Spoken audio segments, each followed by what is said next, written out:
I seriously thought that these plants were gonna die because they were on the struggle bus, and honestly, I was getting tired of them. I was getting so fed up with their unruly behavior, but they made a miraculous recovery. So in today's video, I'm gonna be showing you 5 plants that made a comeback. These are plants that I thought I would have to get rid of because honestly, at one point or another, they looked chopped. They looked so bad, but I am happy to report that they are back. They are looking stunning, growing absolutely beautiful, and I hope you will enjoy this video. Grab yourself a cozy little drink, a little snack, and let's get started. First plant we're gonna be talking about is a plant that I have had for years. This is probably one of my oldest plants in my collection, and you know, as like a young, new, beginner plant parent, you aren't aware what plants are difficult and what plants are easy, and you're mostly just buying whatever looks cool to you in the big box stores. And I think we've all made this mistake. We've all bought a calathea early on in our plant collecting journey, and yeah, long and behold, calatheas are freaking difficult divas, and I'm sure all of us have killed at least a couple, and this calathea I haven't killed. So I'll take that as a win. And I'm talking about my calathea ornata. So yes, this was one of my first plant purchases ever. I would say like 3 years ago when I started really getting into this plant Herbie. And oh boy, what a mistake. What a mistake it was to get this plant. Now, don't get me wrong. Obviously, this is a beautiful plant. I freaking love the calathea ornata, especially when they're big and healthy. Absolutely love it. But good God, like getting a calathea as a beginner plant parent is such a challenge. So unfortunately, I was just struggling with this plant for years, and only recently have I finally discovered what it likes. And I'm just gonna say it's semi-hydro. I'm sorry, you're gonna hear a lot about semi-hydro in this video simply because it has literally been magic for my plants. Like, I don't know what kind of sorcery goes on in like pon or in semi-hydro substrates, but it is magical. Your plants root like this, they grow like literally like weeds. It's so much easier to take care of them versus like plants in soil. I have just been loving growing plants in semi-hydro, and my plants have been loving growing in it. This, once again, is my calathea ornata, and I mean, you can tell why I love this plant. She is absolutely gorgeous. These like dark leaves and the pink stripes. The pink stripes are so freaking cute. I love them so much. But of course, it is a calathea, so it is a more difficult plant. And I grew this in soil. I didn't have a great time growing this plant in soil. I don't know what to tell you. Like, all the leaves would just crisp up. They wouldn't emerge properly. She wasn't even growing that fast to begin with, and it was just a struggle. I believe last fall or somewhere along that time, I discovered semi-hydro. I absolutely fell in love with it. I saw what good effects it had on some of my other plants, and I also moved my calathea ornata. I think she only had like maybe 1 leaf when I was transitioning her to semi-hydro. Maybe even those leaves aren't on here anymore. I don't remember. I think she had like a couple of crispy leaves, and I was just like tired of dealing with it. And honestly, it was just like, you're either gonna live in semi-hydro and do fine, or you're out the door. And I'm very happy that she chose to finally behave and give me some beautiful growth. Now, I will say one of her latest leaves did get a little bit crispy over here, and I'm not sure why that is. My theory is that I may have let the semi-hydro run a little bit too dry, but you can see she also has some really nice healthy roots, and that is the thing that I love about pon. I don't know why, but pon roots are just so healthy. They're so white. There is a ton of them. Like, I don't know, just pon or plants in pon root like this. They root like it's nobody's business, and the roots are so healthy, and I just just amazing. But because they are mostly like water roots, they are a lot more sensitive than soil roots, especially when it comes to drying out. So something that I've learned with semi-hydro is that you don't want your plants to dry out completely, but you also don't want to keep them in like a lot of water constantly. It's kind of finding that middle ground, that balance of just enough water so the plant can sustain itself, but not like too much or too little so that it gets like overwhelmed or stressed. I guess that goes for everything. I guess everything in this plant hobby is about balance. But yeah, I'm just so happy that I finally managed to strike a good balance of like water, light. This lives on my vitio shelf over here actually, so she is quite a bit away from the grow light, and this plant does not require high light, but unlike popular belief, calatheas still need light. They do love some good, natural, bright indirect light. So definitely I wouldn't grow this like in a dark corner of my home or anything, but because this plant does have darker leaves, that usually means that they can handle lower light situations in general. Now this is not a hard rule, but this is just kind of like a general recommendation. The darker the leaf, the less light it can tolerate. But if you have like something like a silver leaf or a variegated leaf, it will require a lot more light. So yeah, these aren't like highlight divas, but I also wouldn't put them in a no light spot because obviously then it won't grow. And I'm just so happy that she is growing. She's constantly pushing out new growth, working on new leaves, and I can even see, I don't know if you'll be able to see that, but she's even working like on a brand new plant. Like there is a little spike, a little growth spike coming out of the pond, and that is just so exciting because these plants are so beautiful when they're bushy. They can get pretty tall as well, and I'm just so excited to have this plant like doing well for me because it does bring me a lot of joy, and this is such a like commonly available cheap plant. So I totally could have bought like another big version of this plant for not a lot of money, but where's the fun in that? I want to figure out the plants that I have, and I'm so glad that I didn't give up on this plant because truly now it's like one of my favorites in my collection, and I just hope that we can continue this trajectory and that she will continue to grow this beautifully for me. And honestly, I hope that next year I can show you this plant like even bigger and better and nicer. So yeah, calathea, ornata, or pinstripe calathea. I think that is its common name. Next up, we're gonna be talking about an alocasia, and this is my good old frydek, alocasia frydek. Now this is the mother plant. This is my big mother plant. I have another little baby alocasia frydek that I showed you in this video recently. I wouldn't say like she wasn't like on the brink of death, but she was struggling, not because of my care, but because she decided to bloom. And I mentioned this a couple of times. I hate when aroids bloom because the blooms just take so much energy to produce and they just bloom constantly. Like y'all know, if you've ever had like an alocasia bloom, they just push out bloom after bloom after bloom after bloom, and it's like, girl, can you just stop? Can you give me some leaves?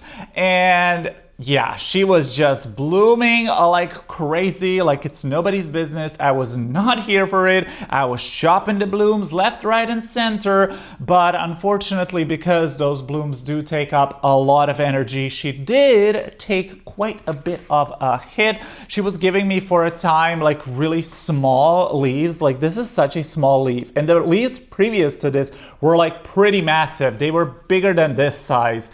And I did have to chop those lower leaves because they were just looking janky. Like they were looking so bad. I also had to chop out some of the like newer leaves because they were also just looking bad and coming out really looking just deformed and ugly and browning because she was blooming. But I am happy to report that she is back on track, back in action, looking absolutely stunning. This is one of her recent leaves and it is pretty big, so she is gaining back in size. She lives on my Vitio shelf as well, under Barina grow lights. Clearly loving it. Now, this specimen isn't the most variegated one, but I have some pups in this plant that are so lovely and nicely variegated. Like, this is absolutely gorgeous. Such a gorgeous plant. I mean, y'all know I freaking love the frydek. This is such a staple in my collection. I could never get rid of this plant. And yeah, sometimes we struggle. And this is actually a plant that also took me quite a bit to figure out. But again, the magic solution was semi-hydro. I swear to God, semi-hydro is just absolutely beautiful. Now, she is in this huge container. This is so freaking heavy, and I can see some roots as well, which is amazing. We repotted this a couple of videos ago, or I think it's been 2 months since I repotted this plant. So yeah, she's in I believe this is like a 25. Yeah, this is like a 25 centimeter planter. So she is quite massive, but I absolutely love her. And I'm just glad. I'm just happy that she is done with the blooms. I'm glad she is out of her teenage rebellious phase, because ma'am, I'm not here for it. Okay, I am not here for it, but she is working on a brand new leaf as well.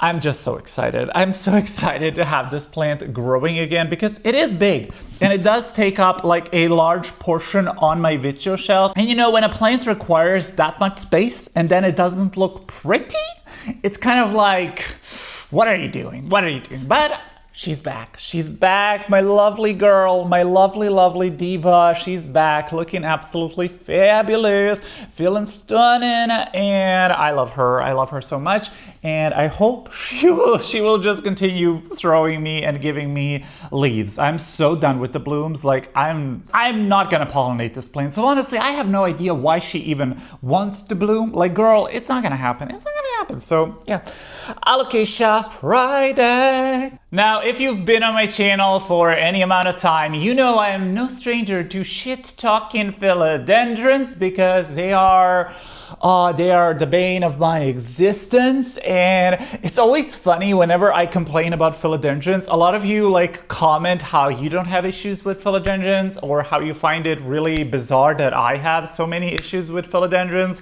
And honestly, I don't know what it is. I don't know what it is. I think they just hate me. But on the whole, philodendrons and me are just, we're not friends, we're not buddies, we're not close.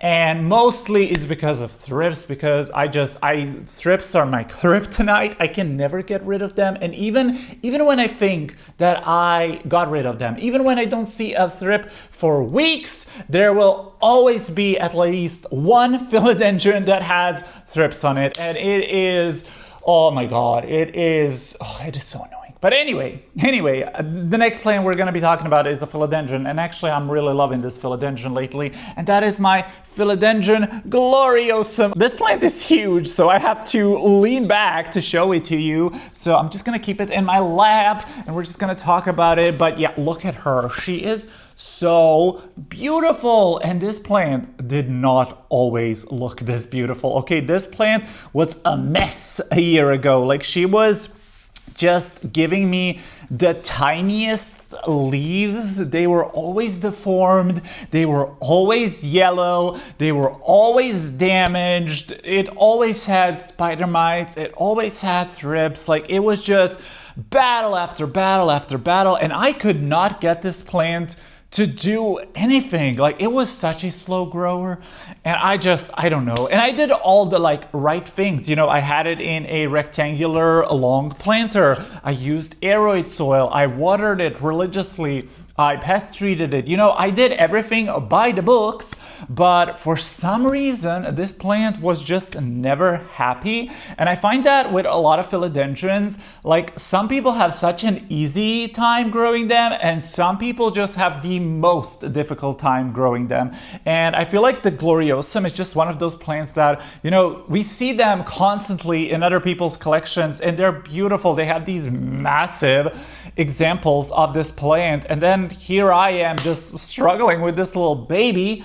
But I am happy to report that for some reason, we turned a corner. We turned a corner, and this latest leaf, this one over here, oh my God, look how stunning it is. It is absolutely beautiful. It is a little bit bleachy, and you can see a little bit spotty damage at the edges. That's probably spider mites, but honestly, for me, this is amazing. I absolutely love the white vein. It is beautiful. Like, just this plant, it's such like, it gives so many like jungle vibes. It's beautiful. It is absolutely beautiful, and it does deserve its name because it is glorious.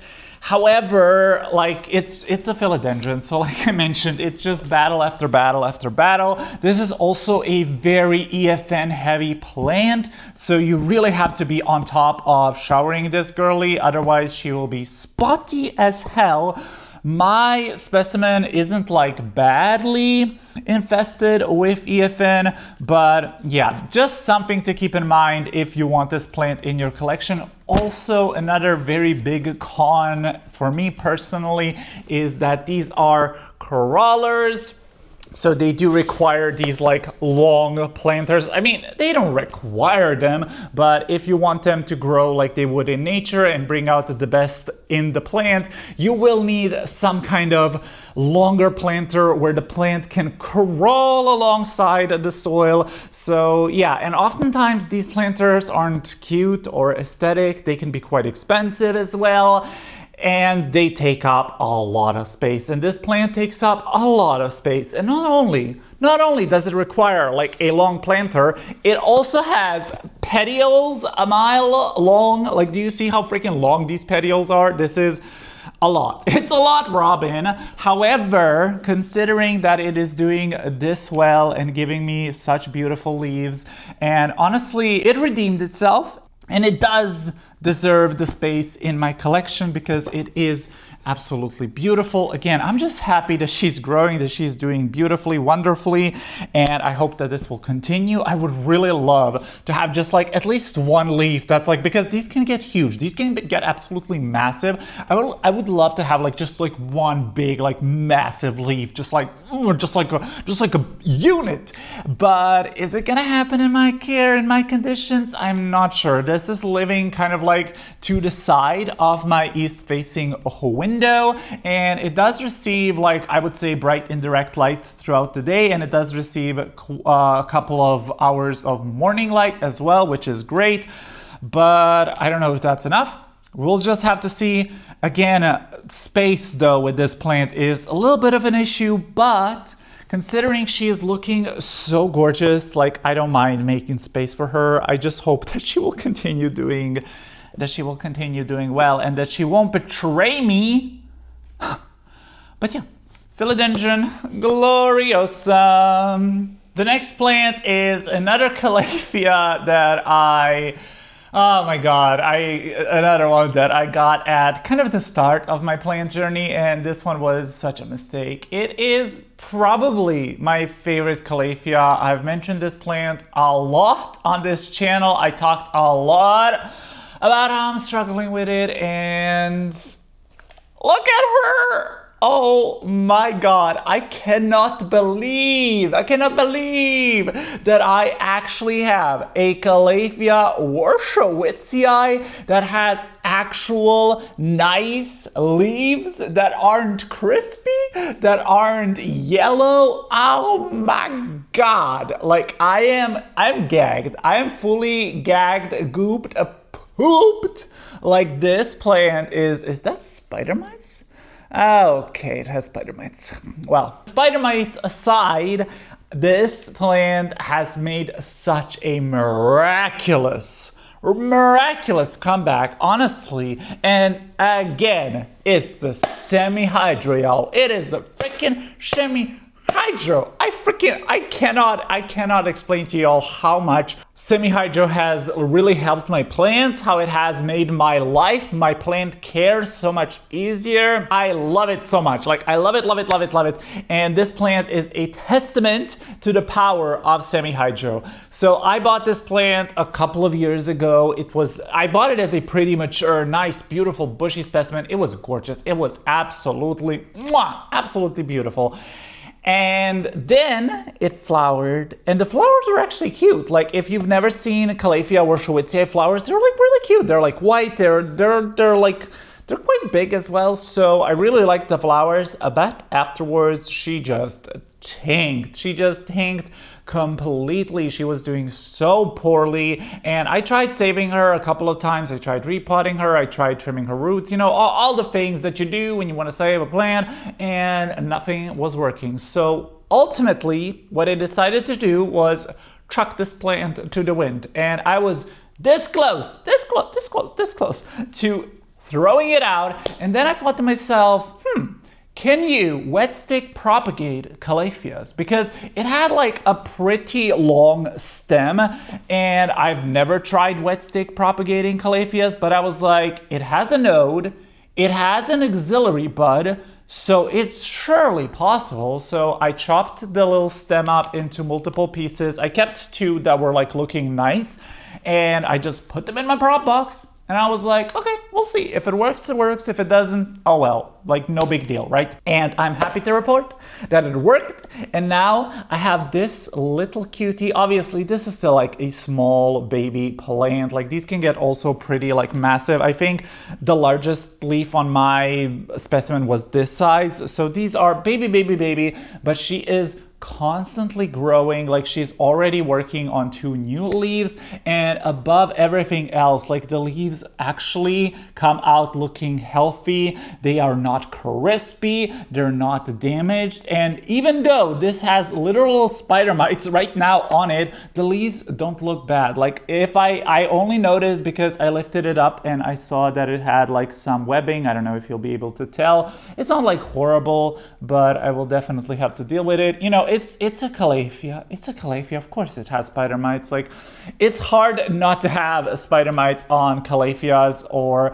alocasias. And honestly, for some reason, spider mites this season, this winter in particular, have been really going wild in my collection. But I feel like spider mites, I don't know, they're kind of annoying because it's kind of hard to eradicate them completely. But then again, they're not like, I don't know. It depends from plant to plant, but I find that they don't do like too much damage to most of my plants. There's definitely some plants that if they get spider mites, it's horrible. It looks horrible. But this plant has a spider mite infestation and is looking pretty freaking gorgeous. And again, I'm just happy that this worked. I'm happy that she is loving the semi-hydro lifestyle, and I really just want back my large, beautiful Calathea warscewiczii. This one lives back here on my Vitcher shelf again, and she is pretty far away from those Barina lights, but that just goes to show you how good the freaking Barina lights are. I have the 3-foot version, which are 16 watts each, and I have 2 on each like shelving sections. So that means she is receiving 32 watts of light, and clearly loving it because she is constantly growing. Like, literally, she will push out a brand new leaf, and then the next one will already be on the way. And I cannot tell y'all how happy I am that I managed to revive this plant, because it is beautiful. This is also called, I believe, the jungle velvet, or the velvet jungle Calathea, and it is because it has the most soft, velvety texture. I don't know if you'll be able to hear that, but it is just, and y'all know I'm a sucker for a tactile plant. I'm a sucker for a fuzzy plant, and this plant just ticks all the boxes. It is dark, it has a cool pattern, it's not too colorful. I usually don't like when calatheas have those like bright, obnoxious back colors or back seal colors, but this one is like a really muted mauve purple color. and I really, really love it. And just the fact that this literally feels like real velvet brings me so much joy, and just fingers crossed, y'all, that this continues and that she will just become a magnificent, lush, beautiful plant that is going to be a statement in my collection. But as of right now, she's still a baby, and right now I will go ahead and take care of the spider mites and also wash my hands because I did touch her. So I will be right back. We're back again, and we're going to be talking about the last plant on this list, which honestly probably also has spider mites because it is a spider mite magnet. And this is actually a plant that I mentioned in one of my previous videos where I talked about like plants that I struggle with, but we've turned a corner.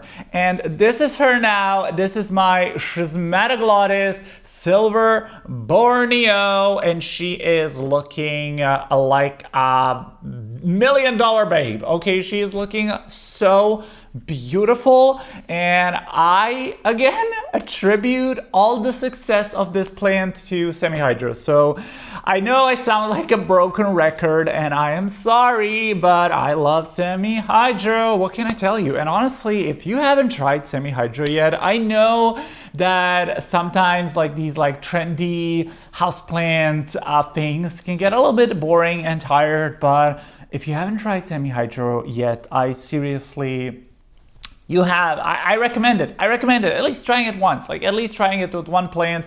It has seriously transformed my plant collection. And this plant is another testament to that, because this is a plant that I did struggle with quite a bit.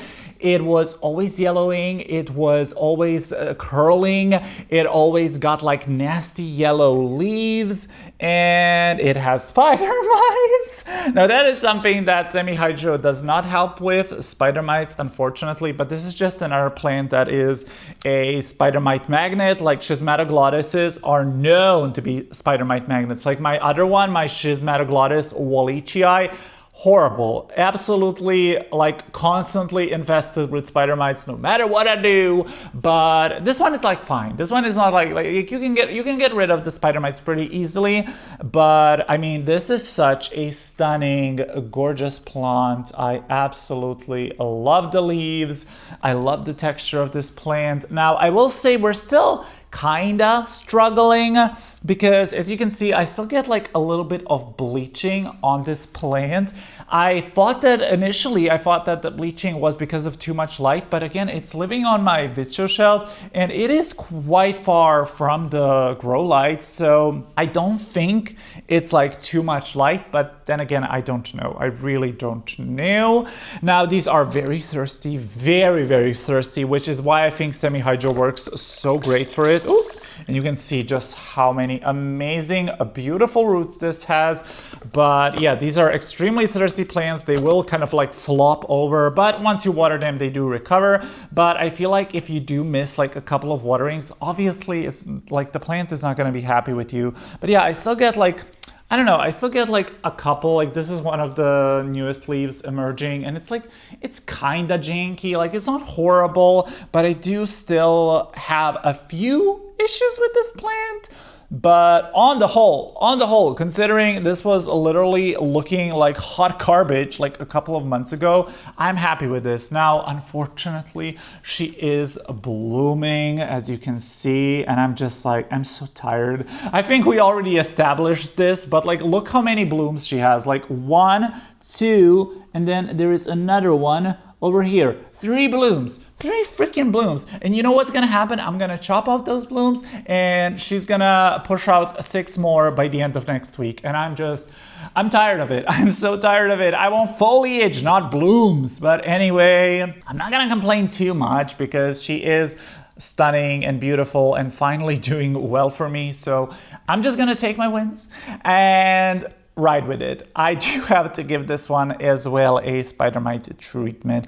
I have been kind of falling off my plant care game a little bit, like just a little bit, not a lot, but there is definitely some plants that I need to go over my collection and just give everybody like a good look over and treat for pests, and also like get back on my watering game. That's something I have been lacking with. But yeah, anyway, why am I talking about this? I don't know. Schismatoglottis, silver, Borneo, the little I have some top dressing on this plant, which I think looks beautiful, but it keeps falling out. Anyway, yeah. That is it for this video. I really hope you enjoyed it. Let me know in the comment section below what are some plants that made a comeback for you, or if there's any plants that you're currently struggling with. I feel the struggle, and maybe we could help each other out.